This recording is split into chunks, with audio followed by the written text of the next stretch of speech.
ஓம் Shanti sister. ஓம் Shanti sister. குஷியா இருக்கிறீங்களா? குஷியா இருக்கோம். பாபா நினைவுல இருக்கீங்களா? ஆமா, பாபா நினைவுல தான் இருக்கிறோம். சரி சிஸ்டர், சொல்லுங்க சிஸ்டர். சரி, இன்னைக்கு 17/8/2024 காலை முரளியை பார்க்கலாம். பாபா சொல்றாங்க, இனிமையான குழந்தைகளே, அழியக்கூடிய சரீரங்களின் மீது அன்பு செலுத்தாதீங்க. அழிவற்ற ஆத்மாவிடம் அன்பு வைக்கணும். ஏன்னா அழிவதிலிருந்து அப்பதான் நம்ம அழுவதிலிருந்து விடுபட்டவங்களா இருப்போம் அப்படின்னு சொல்றாங்க. கேள்வி என்னன்னா, தவறான அன்பு எது மற்றும் அதனுடைய விளைவு என்னவாக இருக்குது அப்படின்னு கேக்குறாங்க. அழியக்கூடிய சரீரங்கள் மீது பற்று வைப்பதுதான் தவறான அன்பு. யார் அழியக்கூடிய பொருட்களின் மீது பற்று வைக்கிறாங்களோ அவங்க தான் அழுகுறாங்க. தேக அபிமானத்தால் அழுகை வருது. சத்தியுகத்தில் அனைவருமே ஆத்மா அபிமானியாக இருந்தாங்க. ஆகையினால அழுவது என்ற விஷயமே அங்க கிடையவே கிடையாது. யார் அழுகுறாங்களோ அவங்க இழக்குறாங்க. அதாவது அவங்களுடைய சொத்து எல்லாமே இழக்கிற மாதிரி ஆயிடுறது. அழிவற்ற குழந்தைகளுக்கு அழிவற்ற தந்தையின் படிப்பினை கிடைக்குது. ஆத்மா அபிமானியாக ஆனீர்கள் என்றால் அழுவதிலிருந்து விடுபட்டவர்களா ஆயிடலாம் அப்படின்னு அப்பா சொல்றாங்க. ஆத்மாவுக்கு அழிவற்றது பாபா அழிவற்றவர் என்பதை குழந்தைகளுக்கு மட்டும்தான் அது தெரியும். அதனால யாரிடம் அன்பு செலுத்துவது அப்படின்னா அழிவற்ற ஆத்மா கூட தான் அழிவற்றதின் மீது தான் அன்பு செலுத்தணும். அழியக்கூடிய சரீரத்தின் மீது அன்பு வைக்க கூடாது. முழு உலகமுமே அழியக்கூடியது தான். ஒவ்வொரு பொருளும் அழியக்கூடியதாகவே இருக்குது. இந்த சரீரம் அழியக்கூடியது. ஆத்மா அழிவற்றதாகும். ஆத்மாவில் அன்பு அழிவற்றதாக இருக்குது. ஆத்மாவிற்கு ஒருபோதும் மரணமே கிடையாது. அதனை சரின்னு தான் சொல்லணும். அதாவது நீங்கள் தவறாக ஆகிட்டீங்க எப்படின்னா அப்படின்னு பாபா சொல்றாங்க.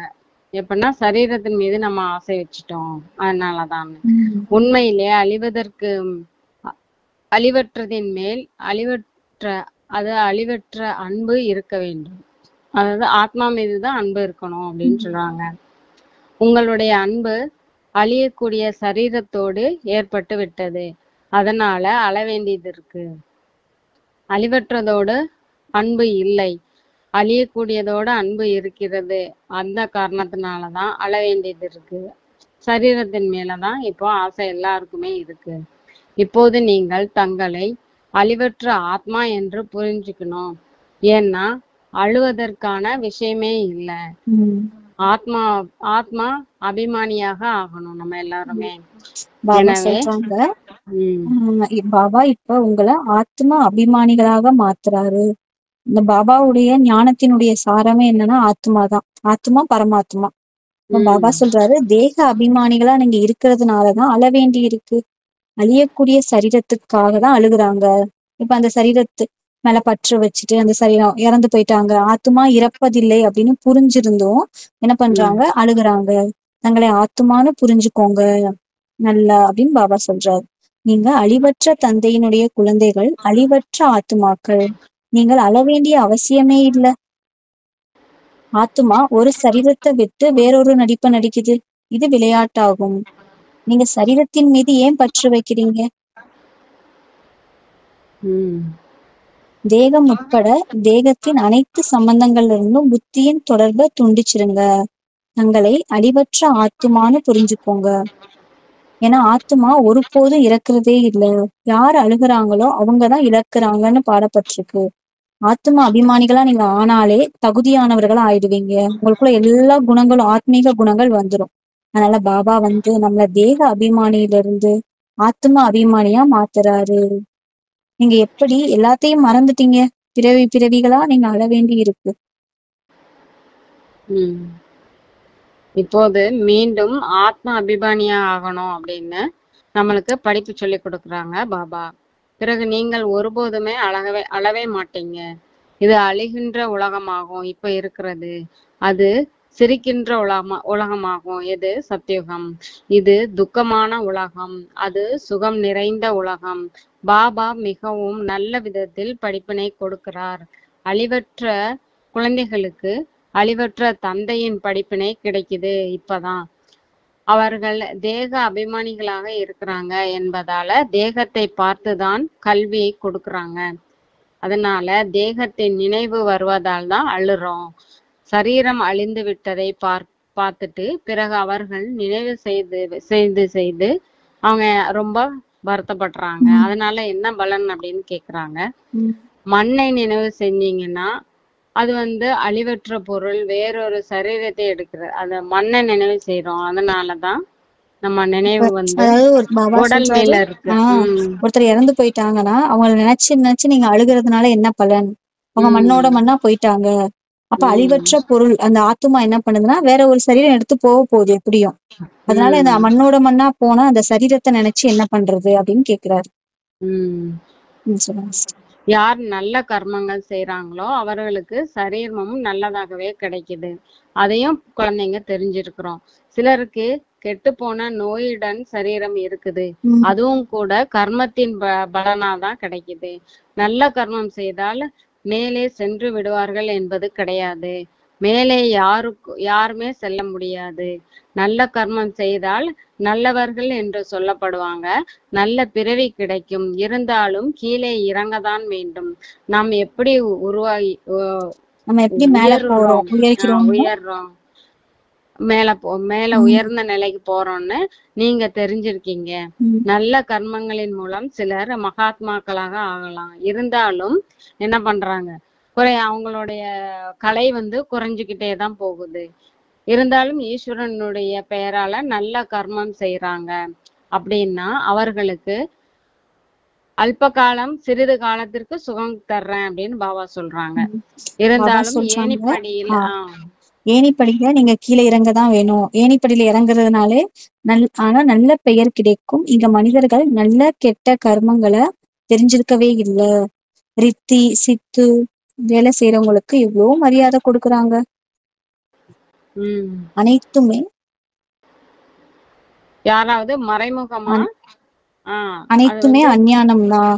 அவங்களுக்கு எல்லாம் மரியாதை குருமார்களுக்கு எல்லாம் எதுக்கு கொடுக்குறாங்க? யாராவது மறைமுகமா தான புண்ணியம் பண்றாங்க, தர்மசாலை கட்டுறாங்க, மருத்துவமனை கட்டுறாங்கன்னா அடுத்த பிறவியில அவங்களுக்கு கண்டிப்பா நன்மை கிடைக்கும். பாபாவை நினைவு செய்யறாங்க, திட்டவும் செய்யறாங்க. இருந்தாலும் கூட வாயினால பகவானுடைய பேரை சொல்றாங்க. மற்றபடி அஞ்ஞானிகளா இருக்கிறதுனால எதையுமே தெரிஞ்சுக்கிறது இல்ல. அவ்வளோ பகவானை பூஜிக்கிறாங்க. ஆனா ஞானம் இல்லாதனால அவங்களுக்கு எதுவுமே தெரியல. பகவானை நினைச்சு ருத்ர பூஜை செய்யறாங்க. ஆனா முட்டாள்தனமாக என்னென்ன பண்றாங்க, என்னென்ன செய்யறாங்க. எவ்வளவோ மனிதர்களோ அவர்களுக்கு அத்தனை குருமார்கள் இருக்காங்க. ஒவ்வொருத்தருக்கும் ஒரு குருமார்கள் வச்சிருக்காங்க. மரத்துல புது புது இலைகள் கிளைகள்லாம் வருது. அதாவது நிறைய தர்மங்கள் உருவாகுது அப்படின்னு பாபா சொல்றாரு. நிறைய இப்பவே எவ்வளவு இந்துக்கள்லயே நிறைய இருக்குல்ல. ஈஷா யோகா இருக்கு, அப்படி நிறைய இருக்கு. வாழ்க வளமுடன் இந்த மாதிரி நிறைய இருக்கு. இப்ப புதுசு புதுசா வந்துகிட்டேதான் இருக்கு. பாபா சொல்றாரு சதோ குணமுடைய இருக்கு. அப்ப புதுசா வரும்பொழுது அவங்களோடது எப்படி இருக்குன்னா சதோ குணத்துல இருக்காங்க. அதனால நல்ல வரும்போதே இப்ப சாய்பாபாலாம் நிறைய பேர் கும்பிடுறாங்க. அப்ப அவங்களுக்கு அவ்வளவு மகிமை ஏற்படுது. இந்த உலகமே அழியக்கூடிய பொருள் மீதுதான் அன்பு செலுத்துது. சிலருக்கு மிகவும் நிறைய அன்பு இருக்கு. ஒரு சிலர் மேல அந்த தேக உறவுகள் மேல. அப்ப அந்த பற்றின் காரணமா அவங்க இறந்துட்டாங்க, அவங்களை இழந்து போயிட்டாங்க அப்படின்னாலே பைத்தியமே ஆயிடுறாங்களாம். அவ்வளோ பற்று இருக்கு. பெரிய பெரிய செல்வந்தர்கள் மோகத்துக்கு வசமாகி பைத்தியம் ஆயிடுறாங்க. கணவன் இறந்துட்டா, மனைவி இறந்துட்டா, இல்ல குழந்தைகள் இறந்துட்டா என்ன ஆயிடுறாங்க, அவங்கள நினைச்சு நினைச்சு பைத்தியம் ஆயிடுறாங்க. தாய்மார்கள் கூட ஞானம் இல்லாதனால அழியக்கூடிய சரீரத்துக்காக விதவையாகிடுறாங்க. எவ்வளவு அழுகுறாங்க, நினைவு செஞ்சுட்டே இருக்காங்க அந்த இறந்து போனவரவே நினைச்சு நினைச்சு நினைச்சு. நீங்கள் தங்களை ஆத்துமானு புரிஞ்சு மற்றவர்களையும் ஆத்துமானு பாக்குறீங்கன்னா கொஞ்சம் கூட துக்கமே ஏற்படாது. நீ சூப்பர் பாயிண்ட் சொல்லியிருக்காரு பாபா. நம்ம துக்கம் வருது அப்படின்னா நம்ம ஆத்மா அப்படின்னு அவங்கள உணரல, பாக்கல. அப்ப இந்த ஞானமே எதுக்குன்னா வருமானத்துக்கு தான். அதாவது ஆத்மீக வருமானத்துக்கு தான் இந்த ஞானம். படிப்புல குறிக்கோள் இருக்கு, ஆனா அது ஒரு பிறவிக்குதான். அரசாங்கத்துல இருந்து கூட சம்பளம் கிடைக்குது, படிச்சுட்டு வேலை செய்யறாங்க, அப்ப பணம் எல்லாமே கிடைக்குது. ஆனா அந்த ஒரு பிறவி அந்த சரீரத்துல இருக்கிற வரைக்கும் தான் அந்த வேலையும் அந்த பணமும். ஆனா இங்க விஷயம் அப்படி கிடையாது. இப்போ ஒரு முறை நம்ம எடுக்கிற ஞானம் நம்ம கூடயே தான் வரும் ஆத்துமால. 21 பிறவிகளுக்கு நமக்கு அந்த பலன் கிடைக்கும். நீங்க அழிவற்ற ஞான ரத்தினங்களால இந்த புத்தின்ற பைய நிரப்பிக்கிட்டே இருக்கீங்க. பாபா நமக்கு அழிவற்ற ஞான பொக்கிஷங்களை கொடுக்கிறாருன்னு ஆத்மா புரிஞ்சிருக்கு. பகவான் தான் படிப்பிக்கிறாருன்னா கண்டிப்பாக நம்மளை எப்படி மாத்துவாரு? பகவான் பகவதியாக தானே மாத்துவாரு. உண்மையில் இந்த லக்ஷ்மி நாராயணன் பகவான் பகவதின்னு புரிஞ்சுக்கிறது தப்பு. அத லட்சுமி நாராயணன் நம்ம பகவான் பகவதின்னு நினைச்சுக்கிறோம், அதுதான் தப்பு அப்படிங்காங்க. அதாவது ஐயோ, நாம் தேக அபிமானியாக வரும்போது நம்முடைய புத்தி எவ்வளவு தாழ்ந்ததாக ஆகிறது அப்படின்னு சொல்றாங்க. இப்போ குழந்தைகளாகிய நீங்க தான் புரிஞ்சுக்கிறீங்க. விலங்குகளுக்கு கூட புத்தி, அந்த புத்தி மாதிரி உங்களுக்கும் இருக்குது. ஏன்னா விலங்குகளுக்கும் கூட நல்ல சேவை நடக்குது. அதாவது மனிதர்களுக்கு ஒன்றுமே கிடையாது அப்படின்னாங்க. ஏன்னா பந்தய குதிரைக்கு எவ்வளவு கவனிப்பு இருக்குது. இங்கே உள்ள மனிதர்களுடைய நிலை பார்க்கும்போது எப்படி இருக்குது அப்படின்னு கேக்குறாங்க. நாயை எவ்வளவு அன்போடு பராமரிக்கிறாங்க, முத்தம் கொடுக்கறாங்க, தங்களோட உறங்க வச்சுக்கிறாங்க. உலகத்தினுடைய நிலை எப்படி ஆயிட்டு பாருங்க. அங்கே சத்தியுகத்தில் இந்த வேலையெல்லாம் நடக்கிறதே கிடையாது. எனவே பாபா சொல்றாங்க, குழந்தைகளே, மாயை ராவணன் உங்களை தவறானவர்களாக மாற்றிவிட்டான். நேர்மையற்ற, அதாவது ராஜ்யம் அல்லவா இப்போ மனிதர்கள் ஒழுக்கமற்றவர்கள் என்றால் முழு உலகமுமே ஒழுக்கமற்றதாக இருக்குது. ஒழுக்கமான மற்றும் ஒழுங்கற்ற, அதாவது பண்புள்ள உலகத்திற்கு எவ்வளவு வித்தியாசம் இருக்கு. ஒழுக்கம் இருக்கிற உலகத்துக்கும் இப்போ கலியுகத்துக்கும் எவ்வளவு வித்தியாசம் இருக்கு பாருங்கன்னு சொல்றாங்க. கலியுகத்தின் நிலை என்னவாக இருக்கு? இப்போ நான் சொர்க்கத்தை ஸ்தாபனை செய்து கொண்டிருக்கிறேன் என்றால் மாயை கூட தன்னுடைய சொர்க்கத்தை காட்டுதாமா, கவர்ச்சிக்குதான். செயற்கையான செல்வம் எவ்வளவு இருக்கிறது, நாம் இங்கேயே சொர்க்கத்தில் அமர்ந்திருக்கோம் அப்படின்னு புரிஞ்சுக்கிற அளவுக்கு அது அவ்வளவு பகட்டா எல்லாத்தையும் காமிக்குதான் மாயா. சொர்க்கத்தில் இவ்வளவு உயர்ந்த 100 மாடி கட்டடங்கள்லாம் இருக்கு கிடையவே கிடையாது. எப்படி எல்லாம் காட்டுறாங்க, அலங்கரிக்கிறாங்க. அங்கே 2 மாடி கட்டிடம் கூட இருக்காதாமா. மனிதர்களே மிக குறைவாக தான் இருப்பாங்க. இவ்வளவு நிலத்தை நீங்க என்ன செய்வீங்க அப்படின்னு பாபா கேக்குறாங்க. இங்க நிலத்துக்கு எவ்வளவு சண்டை வருது. அங்கே நிலம் அனைத்தும் உங்களுடையதாகவே இருக்கும். எவ்வளவு இரவு பகலுக்கான வித்தியாசமாக இருக்குது. அவர் லௌகீக தந்தையாக இருக்கிறார், இவர் பரலௌகீக தந்தையாக இருக்கிறார். பரலௌகீக தந்தை குழந்தைகளுக்கு என்னதான் கொடுக்கல, எல்லாமே கொடுக்குறாங்க பாபா. நீங்கள் அரை கல்பம் பக்தி செஞ்சீங்க. பாபா தெளிவாக கூறுகிறார் என்னன்னா, இதன் மூலம் முக்தி கிடைப்பது கிடையாது பக்தியில, அதாவது என்னை சந்திப்பதில்லை அப்படின்னு பாபா சொல்றாங்க. நீங்கள் முக்தி தாமத்தில் என்னை சந்திக்கிறீங்க, நானும் முக்தி தாமத்தில் தான் இருக்கிறேன், நீங்களும் முக்தி தாமத்தில் இருக்கிறீங்க. பிறகு அங்கிருந்தே நீங்கள் சொர்க்கத்திற்கு போயிடுவீங்க. அங்கே சொர்க்கத்தில் பாபா அதாவது பரமாத்மா இருக்கிறது கிடையாது. இது கூட நாடகமாகும். பிறகு அப்படியே திரும்பவும் நடக்கும். பிறகு இந்த ஞானமும் மறந்து போகும், மறைந்தும் விடும். எதுவரை சங்கம யுகம் வரவில்லையோ அதுவரை கீதை ஞானம் எப்படி இருக்கும்? மற்றபடி என்னவெல்லாம் சாஸ்திரம் இருக்கிறதோ அவை அனைத்துமே பக்தி மார்க்கத்தின் சாஸ்திரமாகும் அப்படின்னு சொல்றாங்க. பாபா சொல்றாங்க, இப்ப நீங்க ஞானத்தை கேட்டுட்டு இருக்கீங்க. நான் விதையாக இருக்கேன், ஞான கடலாக இருக்கேன். உங்களை எதையும் செய்ய விடுறதே இல்ல, கால்ல கூட விழ வைக்கிறது இல்ல. யாருடைய கோயில் எல்லாம் போனோம்னா விழுந்து கும்பிடுவோம். ஆனா பாபா என்னுடைய கால்ல நீங்க விழ வைக்கிறதே இல்ல. யாருடைய கால்ல விழுவீங்க? சிவ தந்தைக்கு கால்கள் கிடையாது. இது பிரம்மாவின் கால்ல விழுகிறதுக்கு சமம். நான் உங்களுடைய அடிமை. பாபா சொல்றாரு, நான் உங்களுக்கு சேவை செய்யக்கூடிய அடிமை. அப்ப நீங்க எனக்கே எஜமானன் அப்படின்னு சொல்றாரு. அவரை நிராகாரி நிரகங்காரின்னு சொல்லப்படுது. அதுவும் அவர் கர்மத்துல எப்ப வராரோ அப்போது நிரகங்காரியா இருக்காரு. பாபா உங்களுக்கு அளவற்ற ஞானத்தை கொடுத்துட்டாரு. இது அழிவற்ற ஞான ரத்தினங்களான தானம். பிறகு யார் எவ்வளவு எடுத்துக்கிறீங்களோ அது அவங்களுடைய சக்தியை பொறுத்து. அழிவற்ற ஞான ரத்னங்களை பெற்று பிறகு மற்றவர்களுக்கு தானம் செஞ்சுட்டே இருங்க. ஒவ்வொரு ரத்தினமுமே லட்சக்கணக்கான ரூபாய்க்கு சமம். இந்த ஞான ரத்தினங்கள் தான் அது. ஒவ்வொரு அடியிலும் பல மடங்கு கொடுக்கிறாரு ஒரே ஒரு தந்தை தான். சேவையின் மீது மிகுந்த கவனம் வைங்க. நினைவு யாத்திரை தான் உங்களுடைய முன்னேற்றம். அதன் மூலம்தான் நீங்க அமரர்களா ஆகுறீங்க. அங்க இறப்பதினுடைய கவலையே கிடையாது சத்யுகத்துல. ஒரு சரீரத்தை விட்டோம் மற்றொன்றை எடுத்தோம் அவ்வளவுதான். மோகத்தை வென்ற ராஜாவுடைய கதை கூட இருக்கு. பாபா வந்துதான் இது எல்லாத்தையும் புரிய வைக்கிறாரு. இப்ப பாபா நம்மள அந்த சத்யுகத்துக்கு சமமான தேவதைகளா மாத்துறாரு. இப்போதைய விஷயம்னா இது. ரக்ஷாபந்தன் பண்டிகை கூட கொண்டாடுறாங்க. இது எப்போதைய அடையாளம்? தூய்மையாகுங்க. ரக்ஷாபந்தன் இப்ப வரப்போகுது, அத பத்தி பாபா சொல்றாரு. இது எப்போதைய அடையாளம்? தூய்மையாகுங்கன்னு பகவான் எப்ப சொன்னாரு? எல்லாமே இந்த சங்கம யுகத்தினுடைய இததான் பண்டிகையா கொண்டாடுறாங்க. புது உலகம் எப்ப பழைய உலகமா ஆகுது? இது எதுவுமே மனிதர்களுக்கு தெரியாது. இது உங்களுக்கு மட்டும்தான் தெரியும். இப்ப கலியுகமா இருக்கு அப்படின்னு மட்டும்தான் சொல்றாங்க. ஆனா சத்யுகம் இருந்தது, இப்ப இல்ல. மறுபிறவிய கூட ஏத்துக்கிறாங்க. ஆனா என்ன சொல்லிடுறாங்க? 84 லட்சம் பிறக்கிறோம் அப்படின்னு சொல்லிடுறாங்க. அனைவருமே நிராகார தந்தையை தான் நினைக்கிறாங்க. ஏன்னா அவர்தான் அனைத்து ஆத்துமாக்களுக்கும் தந்தை. அவர்தான் நமக்கு இது எல்லாத்தையும் புரிய வைக்கிறாரு. தேகதாரி தந்தைகள், தேகத்துக்கான தந்தை நிறைய பேர் இருக்காங்க. விலங்குகளுக்கு கூட தந்தை இருக்கு. அவற்றை விலங்குகளின் தந்தைன்னு சொல்ல மாட்டோம். சத்யுகத்துல எந்த குப்பைகளுமே இருக்காது. மனிதர்கள் எப்படியோ அப்படிதான் ஒவ்வொரு பொருளும் இருக்கும். அங்க பறவைகள் கூட அவ்வளோ அழகா இருக்கும். எல்லாமே நல்ல நல்ல பொருட்களா இருக்கும். அங்கே பழங்கள் அவ்வளோ இனிமையானதா பெருசு பெருசா இருக்குமா. பிறகு அது எல்லாமே எங்க போச்சு? இனிமை போய் இப்ப கசப்பு வந்துருச்சு. எல்லாமே இப்ப என்ன ஆயிடுச்சு? 3ஆம் தரமா ஆயிடுச்சு. சொல்லுங்க.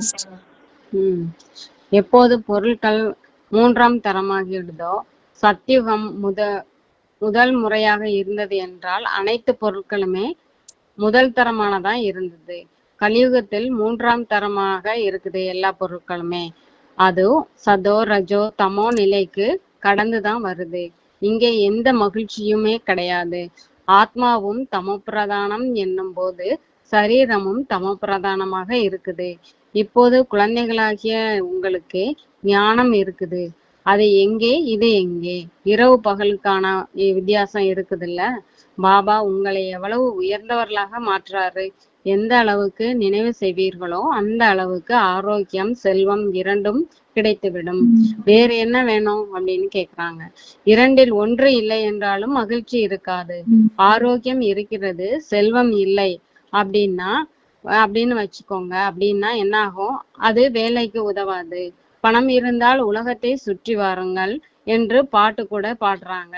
பாரதம் தங்க குருவியாக இருந்தது என்று குழந்தைகள் புரிஞ்சுக்கிறாங்க. இப்போது தங்கம் எங்கே இருக்கிறது? தங்கம், வெள்ளி, தாமரம் கூட சென்று விட்டது. இப்போது காகிதமே காகிதமா ஆயிடுச்சு. காகிதம் தண்ணீர்ல அடித்து சென்று போயிட்டுனா பணம் எங்கிருந்து கிடைக்கும்? தங்கம் எடை மிக்கது, அது இங்கேயே இருக்குது. நெருப்பு கூட தங்கத்தை எரிக்கவே முடியாது. எனவே இங்கே அனைத்தும் துக்கத்தின் விஷயங்களாகும். அங்கே இந்த விஷயங்கள் எல்லாம் இருப்பதே கிடையாது. இங்கே இந்த சமயத்தில் அளவற்ற துக்கம் இருக்குது. எப்போது அளவற்ற துக்கம் இருக்குதோ அப்போதுதான் பாபா வருகிறார். பிறகு நாளை அளவற்ற சுகம் இருக்கும். பாபா கல்ப கல்பமாக படிப்பிக்கிறார். இது புதிய விஷயமா என்ன? குஷி இருக்க வேண்டும். குஷியோ குஷி, இது கடைசியில் ஏற்படக்கூடிய விஷயம். அதீந்திரிய சுகத்தை கோபியரிடம் கேளுங்கள். கடைசியில் தான் நீங்கள் மிகவும் நன்றாக புரிஞ்சுக்குவீங்க. எதற்கு உண்மையான அமைதி என்று சொல்லப்படுது என்பதை பாபா தான் நம்மளுக்கு புரிய வைக்கிறார். நீங்கள் பாபாவிடமிருந்து அமைதியின் ஆஸ்தியை அடைஞ்சுக்கிறீங்க. அவரை அனைவரும் நினைவு செய்றாங்க. பாபா அமைதி கடலாவாரு. தன்னிடம் யார் வர முடியும் என்பதை பாபா புரிய வைக்கிறாங்க. அந்தந்த சமயத்தில் அந்தந்த சமயத்தை சார்ந்தவங்க தான் வருவாங்க. சொர்க்கத்திற்கு வர முடியாது. இப்போது சாது சந்நியாசிகள் நிறைய பேர் வந்துட்டாங்க. எனவே அவர்களுக்கு மகிமை நடக்குது. தூய்மையாக இருக்கிறாங்க என்றால் கண்டிப்பாக அவர்களுக்கும் மகிமை இருக்க வேண்டும். இப்போது புதியதாக இறங்கியுள்ள பழையவர்களுக்கு அந்த அளவிற்கு மகிமை இருக்க முடியாது. புதுசா வந்தவங்களுக்கு கொஞ்சம் மகிமை எல்லாம் இருக்குது. பழைய ஆத்மாக்களுக்கு அந்த அளவுக்கு மகிமை இல்லை இந்த கலியுகத்துல. அவர்கள் சுகத்தை அனுபவித்து தமோ பிராதானத்தில் சென்று விட்டார்கள். எவ்வளவு அதிகமான குருமார்கள் விதவிதமாக வர்றாங்க. இந்த எல்லையற்ற மரத்தை யாரும் தெரிஞ்சுக்கிடவே இல்லை. எந்த அளவுக்கு எல்லைக்குட்பட்ட மனித மரம் படர்ந்திருக்கிறதோ அந்த அளவிற்கு பக்தியில் பொருட்கள் இருக்குது என்று பாபா புரிய வைக்கிறாங்க. அந்த அளவுக்கு பக்தியும் விதவிதமா அப்படி ஒவ்வொருத்தரும் ஒவ்வொரு இதை கடைபிடிக்கிறாங்க அப்படின்னு. ஞானம் என்பது விதையாகும். எவ்வளவு சிறியதாக இருக்குது. பக்திக்கு அரை கல்பமாகிறது பக்தி நடந்து. இந்த ஞானம் இந்த ஒரு கடைசி பிறவிக்காக மட்டுமானது. ஞானத்தை பெற்று நீங்கள் அரை கல்பத்திற்கு எஜமானராகி ஆயிடுவீங்க. பக்தின்னா இருள் முடிந்து விடுகிறது, பகல் வெளிச்சம் வந்து விடுது. இப்போ அதுக்கப்புறம் பக்தி முடிஞ்சோன்னதான் பகல் வருது. இப்போது நீங்கள் சதா காலத்திற்கும் மகிழ்ச்சியானவர்களாக ஆகுறீங்க. இதை ஈஸ்வரனின் அழிவற்ற லாட்டரி அப்படின்னே சொல்லலாம். அதற்காக முயற்சி செய்ய வேண்டியது இருக்கு. ஈஸ்வரனுடைய லாட்டரிக்கும் அசுர லாட்டரிக்கும் எவ்வளவு வித்தியாசம் இருக்குது பாருங்க அப்படின்னு பாபா சொல்றாங்க. பாபா இன்னைக்கு வரம் கொடுக்கறாங்க. விசேஷ ஆத்மா ஆகுங்க. ஒவ்வொரு நொடியையும் கடைசி நொடின்னு புரிஞ்சுட்டு சதா ஆன்மீக போதையில் இருக்கக்கூடிய விசேஷ ஆத்மா ஆகுங்க. அதாவது சங்கம யுகம்னாலே ஆன்மீக போதையில இருக்கிறதுக்கான யுகம். அதனால ஒவ்வொரு நொடியுமே ஆன்மீக போதையும் அனுபவம் செஞ்சுக்கிட்டே இருங்க. ஒரு பொழுதுமே எந்த ஒரு சூழ்நிலை மற்றும் பரீட்சையில குழப்பமே வரக்கூடாது. நிறைய டெஸ்ட் பேப்பர் வரும். மனிதர்கள், பாபா அடிக்கடி சொல்லுவாரு, மனிதர்கள் மூலமா, இயற்கையின் மூலமா, குடும்பத்துல இருக்க உறவுகள் மூலமா, இப்படி எதன் மூலம் சூழ்நிலைகள் மூலமா வரும். ஆனா அதுல நீங்க என்ன கூடாது, குழப்பம் அடையவே கூடாது. ஏன்னா இந்த சமயம் அகால மரணத்திற்கான சமயம். ஏன்னா எப்ப வேணா நம்மளுடைய ஆத்மா இந்த சரீரத்துல இருந்து போயிரும் அப்படின்னு சொல்றாரு. அதுக்கு வயசே கிடையாது. அகால மரணம் அடைஞ்சிரும். சின்ன வயசுலயும் இறந்துருவாங்க, எப்ப வேணா ஆயிடும். அப்போ ஒருவேளை சிறிது நேரம் கூட நீங்க போதைக்கு பதிலாக, அதாவது ஆன்மீக போதையில இருக்கிறதுக்கு பதிலா ஒரு மனக்குழப்பத்துல இருந்தீங்கன்னா அந்த நேரத்துல உங்களுடைய ஆத்மா பிரிஞ்சிருச்சுன்னா அந்துமதி சோகதி. அப்ப கடைசி நேரத்துல யாரையாவது இப்ப கணவன் ஏதாவது அவர் ஏதாவது பண்ணின துக்கத்தை நினைச்சிட்டு, இல்ல குழந்தைகளை பத்தி ஏதோ ஒரு கவலையோட போயிருச்சு ஆத்மானா அதுக்கேற்ற மாதிரிதான் அடுத்த பிறவி. அதனாலதான் சொல்ற அந்துமதி சோகதி. கடைசி நேரத்துல என்ன நிலைமையில என்ன சிந்தனையில இருந்தீங்களோ அதுக்கேற்ற மாதிரி அடுத்த பிறவி. அதனால எப்பவுமே எவர் ரெடி என்ற பாடத்தை கத்துக்கணும். ஒரு நொடி கூட ஏமாற்றமே உங்களுக்கு கொடுக்க கூடாது. அதனால தன்னை விசேஷ ஆத்துமானு புரிஞ்சு ஒவ்வொரு எண்ணம், வார்த்தை, செயல் செய்யுங்க. அப்பதான் சதா ஆன்மீக போதையில இருக்க முடியும் அப்படின்னு பாபா சொல்றேன். இன்னைக்கு ஸ்லோகன் சொல்றாங்க, சஞ்சலமற்றவராக ஆக வேண்டும் என்றால் வீணானதை மற்றும் கெட்டதை சமாப்தி செய்யுங்கள் அப்படின்னு சொல்றாங்க. வீணான எண்ணத்தெல்லாம் விட்டுட்டு பாபா மட்டும் சுகமான எண்ணத்தை மட்டும் வளர்த்துக்கோங்க. மன்மனா பகன் பாபா சொல்ற மாதிரி ஒருவரை மட்டுமே நினைவுல வச்சுக்கோங்க அப்படின்னு சொல்றாங்க. குழப்பத்திலே வரக்கூடாது அப்படின்னு. Om Shanti sister. Shanti sister. Thank you sister. Thank you Baba. Thank you Baba.